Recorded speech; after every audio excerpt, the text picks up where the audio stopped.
اللہ تعالیٰ نے فرمایا انا اعطینا کل کوثر فصلی لربک ونحر ان شانئک هو الابتر، اے محبوب ہم نے تو آپ کو کوثر عطا کیا ہے، ہم نے آپ کو کوثر عطا کیا ہے، آپ اپنے رب کی عبادت کریں، قربانی کریں۔ آپ کی نسل کٹی نہیں، آپ کے دشمن کی نسل کٹی ہوئی ہے، یہ رب ذوالجلال کی طرف سے اعلان ہوا ان شانئک، اے محبوب بے شک آپ کا دشمن کٹی ہوئی نسل کا ہے۔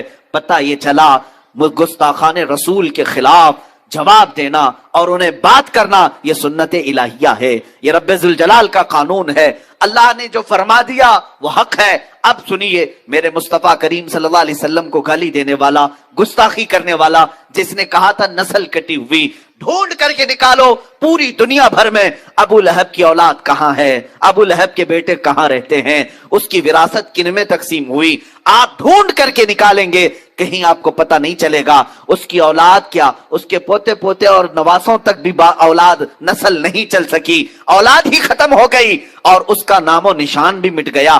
ابو لہب کی جو موت ہوئی اس حالت میں ہوئی کہ اس کو سخت ترین بیماری لاحق ہوئی، یہاں تک کہ اس کو ایک گڑھے میں ڈال کر کے اس کے ہی بچوں نے پتھر اس پر ڈالے تھے، اتنے پتھر مارے گئے تھے کہ اس کا جسم پورا پتھروں سے لہولہان تھا، وہ خود مٹا، اس کی اولاد نہیں رہی۔ لیکن آؤ میرے رب ذوالجلال نے میرے مصطفیٰ کی جو شان بیان کی انا اعطیناک الکوثر، اس آیت کی تفسیر کے اعتبار سے آج ہندوستان نہیں، جے پور راجستھان نہیں، بلکہ دنیا کے کسی بھی کونے میں جاؤ رسول اللہ کی آل و اولاد کی خوشبو تمہیں ضرور نظر آئے گی، ہر جگہ سادات موجود ہیں، سید حضرات موجود ہیں۔ یہ کس کی نسل ہیں؟ یہ فاطمۃ الزہرا کی نسل آج پوری دنیا میں ہے، جن کو میرے آقا صلی اللہ علیہ وسلم نے اپنی اولاد فرمایا ہے۔ عزیزان گرامی، حضور کو کہنے والے کہ نسل کٹی ہے وہ خود کٹ گئے، مگر میرے مصطفیٰ کی نسل آج پوری دنیا میں جس طرح محفوظ ہے، کائنات میں کسی کی نسل اس طرح سے محفوظ نہیں۔ ایک بات یاد رکھیں، حضور کی جو نسل ہے آج اس طرح کی پوری دنیا میں کسی اور کی نسل محفوظ نہیں۔ سادات کے شجرے محفوظ ہیں، ان کے نسب محفوظ ہیں، اور ان کی آل و اولاد، ان کے خاندان، ان کے تمام حسب و نسب آج بھی محفوظ ہیں۔ جاؤ سادات کی خانقاہوں میں، وہ سارے شجرے اور تاریخ لے کر بیٹھے ہیں۔ میرے عزیزو، اسی کو تو کہا گیا حضور پاک صلی اللہ تعالی علیہ وسلم کی اولاد آج پوری کائنات میں ہے، اور یہی شان مصطفیٰ ہے جس کو اعلیٰ حضرت نے یوں کہا تھا تیری نسل پاک میں ہے بچہ بچہ نور کا، تو ہے عین نور تیرا سب گھرانہ نور کا۔ عزیزان گرامی، یہ شان مصطفیٰ ہے۔ جب کبھی کسی نے حضور کی ذات پر انگلی اٹھائی تو جواب کہاں سے آیا؟ خود خدائے قدیر و جبار کی طرف سے آیا۔ اللہ نے کبھی سورہ والضحیٰ اتاری، کبھی سورہ لہب اتاری، کبھی سورہ کوثر اتاری۔ اب کوثر کا معنی میں بیان کر کے حضور کی شان پاک کے چند آپ کے سامنے جھلکیاں رکھ دوں۔ کوثر کیا چیز ہے؟ کوثر کس کو کہتے ہیں؟ بعض لوگ یہی سمجھتے ہیں کوثر ایک نام ہے یا پھر حوض کوثر ہے۔ کوثر کی ہزاروں تعریفیں ہوئی اور اس کی کئی تفاسیر ہیں، کئی اس کے مفہومات بھی مفسرین نے بیان کی، لیکن جو حقیقت زیادہ راجح ہے وہ میں بتاتا ہوں۔ کوثر عربی کا لفظ ہے، اور عربی میں بلاغت ایک چیز ہے، یہ سارے لوگوں کے سمجھ میں نہیں آتی۔ عربی ایک ایسا لٹریچر ہے کہ ایک ایک لفظ آتا ہے 70 معنوں کے لیے، کبھی کبھار ایک ایک ایسے ورڈ ہیں جو 1000 معنی کے لیے استعمال کیے جاتے ہیں، اور عربی میں وسعت بہت ہے، ایک لفظ بول کر کئی معنی مراد لیے جا سکتے ہیں۔ اب کوثر کیا چیز ہے اب میں آپ کو بتاتا ہوں۔ عربی میں ایک لفظ ہے کثیر، زیادہ کو کہتے ہیں۔ قلیل کا اپوزٹ کیا ہے؟ کثیر ہے۔ جیسے دن کا اپوزٹ رات ہے، سفید کا اپوزٹ بلیک ہے، کالا ہے۔ یہ اپوزٹ چیزوں کو میں بتا رہا ہوں۔ قلیل اگر کوئی چیز ہے تو تھوڑی ہے، تھوڑی چیز کو عربی میں کیا کہتے ہیں؟ قلیل، اور اس کا اپوزٹ کیا ہوتا ہے؟ کثیر۔ سمجھ میں آ رہی بات؟ میں سمجھا کر کے جانا چاہتا ہوں۔ کثیر قلیل کا اپوزٹ ہوتا ہے۔ اچھا، اگر کثیر سے بھی زیادہ بولنا ہے، مثال کے طور پر 10 کے اپوزٹ میں 100 لے کر کے آ گئے، ایک طرف 10 روپے ہے، یہ قلیل ہے، 100 روپے کیا ہے؟ کثیر ہے۔ لیکن ہم کو اور بھی زیادہ بولنا ہے تو عربی میں اس کو اکثر کہتے ہیں۔ کیا کہتے ہیں؟ اکثر۔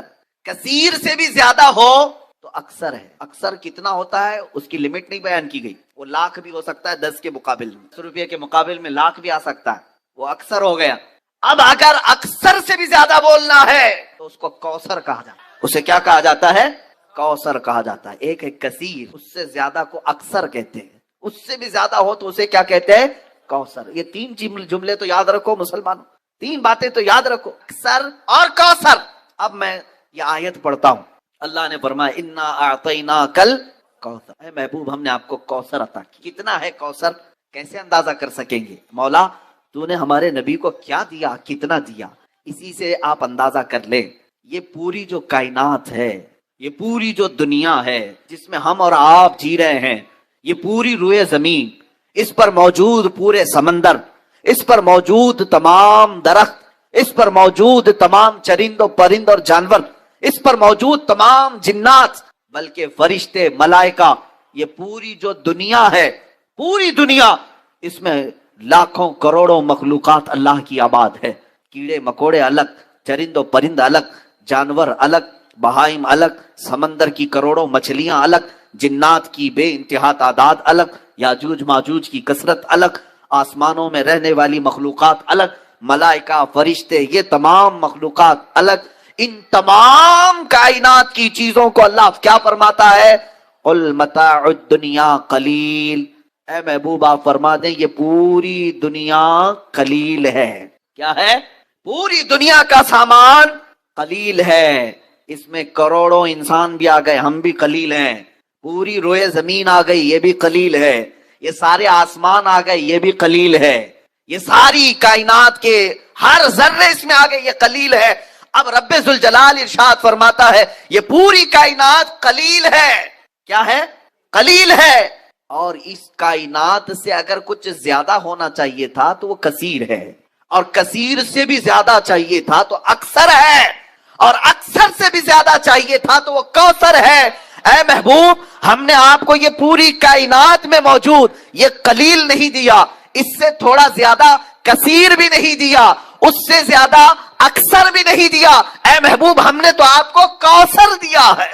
اس میں ایک بات میں عرض کر دوں، بڑی لگتی ہوئی بات ہے، میلاد قریب آ رہا ہے، ہم سب کے لیے علاج بھی ہے، دوا بھی ہے۔ میں تقریباً ہر میلاد میں اس حکایت کو بیان کرتا ہوں، سعادت الدارین میں موجود یہ حکایت ایمان افروز ہے۔ ایک غریب آدمی، مفلس آدمی، قرض میں ڈوبا ہوا، پریشان حال، کئی لوگوں کے قرضے لیا ہوا آدمی تھا، اور اس کے جو قرض دار تھے انہوں نے پیسے مانگے، جب وہ دے نہیں سکا تو قاضی اسلام جو اس وقت تھے ان کے پاس مقدمہ کر دیا کہ یہ ہمارے پیسے لیتا ہے، کھا جاتا ہے، دیتا نہیں۔ قاضی نے بلایا اور کہا کیوں نہیں دیتا؟ کہا غریب آدمی ہوں، پیسے نہیں ہیں۔ کہا یہ بہانہ نہیں چلے گا، ان لوگوں کے جو تو نے قرضے لیے، قرض میں ڈوبے ہوئے لوگ جو آتما ہتیا کرتے ہیں، خودکشی کرتے ہیں، سن لو، بزدل نہ بنو، جان تمہاری بڑی قیمتی ہے، قرض میں اگر آج ڈوبے ہو، میاں اندھیرا آنے کے بعد اجالا بھی رب ذوالجلال ہی لاتا ہے۔ زندگی میں اگر اندھیرا آیا تو ڈرنا نہیں، کل کی صبح ہونے والی ہے، سورج تو نکلے گا۔ اب وہ قرضدار کو قاضی نے کہا 3 دن کا ٹائم دیتا ہوں، اگر ان کا قرضہ دے دیا تو ٹھیک ہے، ورنہ تجھے جیل میں ڈال دوں گا، جیل میں بھیج دوں گا۔ چھوٹے چھوٹے بچے تھے، بیوی تھی، روتا ہوا باہر نکلا، ایک بزرگ سے ملاقات ہوئی، پوچھا کیا بات؟ بتایا ایسا ایسا معاملہ ہے، قرض میں پریشان ہوں۔ اس بزرگ نے کہا کوئی بات نہیں، دنیا میں تجھے اگر تکلیف ہوئی ہے تو ایک کام کر، رات کو جا، نماز عشاء کے بعد کسی ایک اندھیری کوٹھری میں بیٹھ کر کثرت سے میرے آقا پر درود بھیج، حضور کو یاد کر اور اپنے غم کی داستان حضور کو ہی سنا، ان کا دربار آج بھی کھلا ہے۔ اس نے اس بات میں ہمت محسوس کی اور گھر آیا، رات کا وقت جیسی ہوا، نماز عشاء کے بعد کمرہ بند کر کے ایک اندھیری کوٹھری میں رونے لگ گیا۔ اور جب کسی پر غم آ جاتا ہے تو بے اختیار آنسو بھی نکلتے، درد اس طرح کا تھا کہ کوئی چیز اس کے پاس نہیں تھی، بیوی بچوں کو پالے کیسے اور قرضہ ادا کیسے کرے، روتا روتا درود تو پڑھتا رہا، اور جب کافی رات ہو گئی، آنکھ لگ گئی، وہیں گر گیا، بستر پر لمبا ہو گیا۔ اور میرے عزیزو یہی وہ رات تھی جب خواب میں تاجدار مدینہ تشریف لائے، میرے آقا صلی اللہ علیہ وسلم تشریف لائے۔ اللہ اللہ، وہ آفتاب رسالت، چمکتا ہوا چہرہ، گلاب کی پنکھڑیوں والے لب، جب میرے آقا تشریف لائے یہ کھل گیا، اور خواب میں ہی میرے آقا کے قدموں میں گرا۔ میرے آقا صلی اللہ علیہ وسلم نے کیا فرمایا؟ اے میرے غلام، کیا تو نے مجھے یاد کیا؟ کیا تو نے مجھے پکارا؟ ایک بات ہم نے بزرگوں سے سنا ہے، محمد کو ہم غم گساروں میں ڈھونڈو، محمد کو ہم بے قراروں میں ڈھونڈو۔ رسول پاک صلی اللہ تعالی علیہ وسلم جب کسی کا دل ٹوٹ جائے اس کے ہاں تشریف لاتے۔ اب اس غریب نے رونا شروع کیا، آقا میرے حال سب آپ پر آیا ہیں، آپ جانتے ہیں میں مفلس آدمی، غریب آدمی، تنگ دست آدمی، یہ حضور کی وفات کے 400 سال بعد کا واقعہ ہے. حضور کی وفات کے 400 سال بعد کا واقعہ. رونے لگا, کہا کہ میں قرض سے پریشان ہوں. قاضی نے مجھے کورٹ میں بلا کر کے کہا 3 دن میں اگر قرضہ نہیں دے گا تو جیل میں ڈال دوں گا. میرے بچوں کا کیا ہوگا, میری بیوی کا کیا ہوگا؟ رسول پاک صلی اللہ تعالیٰ علیہ وسلم صاحب عطا ہیں, وہ کسی کو مایوس نہیں کرتے. ارشاد فرمایا, ایک کام کر, کل صبح اٹھنے کے بعد شہر میں چلے جانا. شہر میں بادشاہ کا ایک وزیر ہے, اس کا فلاں نام ہے, وہ میرا بڑا عاشق ہے, میرا بڑا عاشق ہے. اس کے پاس جا کر کے کہہ دینا کہ تجھے رسول اللہ نے بھیجا اور جتنے مال کی ضرورت ہے اس سے لے لینا. خواب میں میرے آقا نے فرمایا. اب اس غریب نے, اس مفلس آدمی نے یہ پوچھا, یا رسول اللہ, بادشاہ کے وزیر کا دربار بڑا, لوگ بڑے آتے ہیں, اگر میں جاؤں, پہلی تو میری کوئی حیثیت نہیں, میں غریب فقیر آدمی, اور کہہ دوں کہ رسول اللہ نے بھیجا, وہ اگر پوچھے گا ثبوت تو میں کیا ثبوت دوں, کوئی پروف, کیا میں پروف دوں؟ سنیے میرے عزیزو, اللہ کے نبی نے فرمایا, اگر وہ تجھ سے سوال کر لے تو اتنا کہہ دینا, اس کے اور میرے بیچ میں ایک راز کی بات ہے جو کوئی نہیں جانتا. حضور نے راز کی بات بیان کی. جو وزیر ہے اس کا ایک راز ہے جو میں تجھے بتاتا ہوں, اس نے آج تک اپنی بیوی کو نہیں بتایا. وہ روزانہ رات کو سونے کے بعد سورج نکلنے سے پہلے پہلے تک 1000 بار مجھ پر درود بھیجتا ہے. ہر رات کو چھپ کر کے 1000 بار درود بھیجتا ہے. لیکن اس کے پاس جانا تو یہ کہنا کہ اے وزیر, کل کی رات تو نے درود پڑھنا بھول گیا اور سو گیا غفلت میں, کل کی رات تو نے درود نہیں پڑھا, جا کر کے اتنی بات کہہ دے. میرے آقا نے فرمایا, اب یہ غریب آدمی وزیر کے دربار میں آیا اور آنے کے بعد کہا کہ میں آپ سے اپنی حاجت لے کر کے آیا ہوں, مجھے رسول اللہ نے بھیجا. وزیر نے کہا کہ میاں آج لوگ بڑی بات کرنے لگ گئے, مانگنا بھی ہے تو صحیح سے نہیں مانگتے, ایسی بات کرتے ہیں, حضور نے بھیجا, کیسے تو کہتا ہے؟ اس فقیر نے کہا, بڑے اس کو یقین تھا, اس نے کہا ہاں مجھے نبی اکرم صلی اللہ علیہ وسلم نے یہ بھی بتایا, روزانہ سورج نکلنے سے پہلے پہلے تو 1000 بار درود پڑھتا ہے, اور کل کی رات بھول گیا اور غفلت میں سو گیا. اتنا سنتے ہی وہ اپنی کرسی سے اچھل آیا اور کہا, یہ بات میں نے اپنی بیوی کو تک نہیں بتائی, کسی کو نہیں معلوم, اور اگر تو جانتا ہے تو آج تو میں کامیاب ہو گیا, آج تو میں کامیاب ہو گیا. اب مجھے یقین ہوا کہ میرا درود حضور تک پہنچ بھی رہا تھا, میرے آقا سن بھی رہے تھے.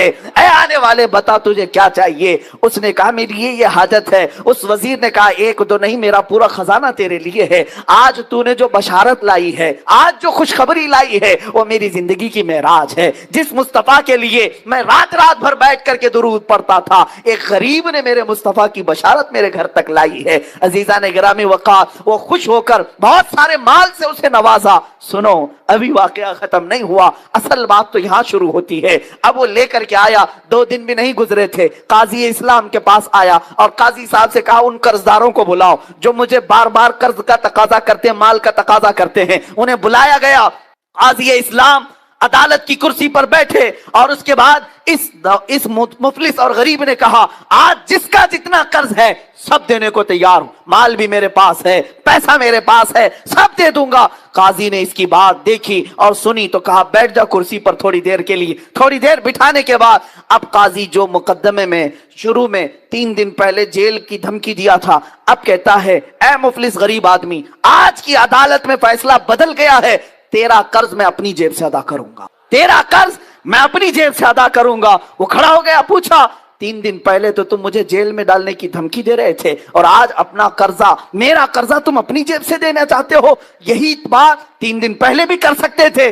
قاضی اسلام کھڑے ہو کر کے کہتے ہیں, در حقیقت 3 دن پہلے میں تجھے جانتا پہچانتا نہیں تھا. جب یہاں سے تو چلا گیا, رات کو جب سویا, میرا مقدر جگہ میرے آقا تشریف لائے, خواب میں میرے آقا تشریف لائے اور تیری طرف دکھا کر کے میرے آقا نے فرمایا, اے قاضی, اس کا فیصلہ نرم کر دے, یہ غریب میرا امتی ہے, یہ آج مفلس ہے, اس کے لیے نرمی کر. اگر تو اپنے مال سے قرض ادا کرے گا تو میں اللہ کی جنت میں تجھے محل عطا کروں گا. اے غریب, اے مفلس, میں یہ سودا تیرے ہاتھ نہیں بیچنا چاہتا, میں تیرا قرض خود اپنے ہاتھوں سے ادا کروں گا. اب قاضی اسلام, بتاؤ, کسی کورٹ کا جج